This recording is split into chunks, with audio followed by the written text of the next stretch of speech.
Hello everyone. So if you saw my previous video, you may have seen that I took two positions here. That is Nifty March 16,000 C, where I booked a profit of 1646 rupees.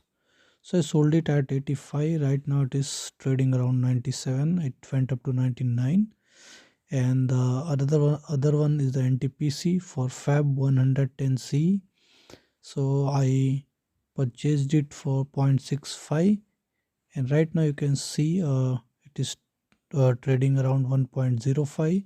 So quantity is very large. That is single lot contains 5700 or something. And now you can see I actually gave an order to sell it for 1.05, and it just sold, giving me a profit of 2280 rupees.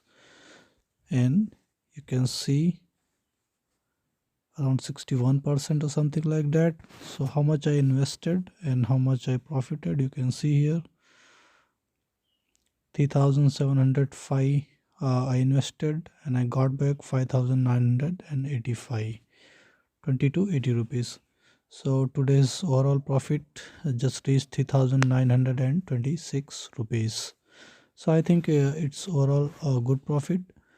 I wanted to hold this Nifty Mass 16,000 C, so maybe it will, if it comes down maybe day or after means maybe one or in 1 or 2 day, then I will again purchase it. Again, thank you for watching this video. Please like it and subscribe to my YouTube channel. Thank you.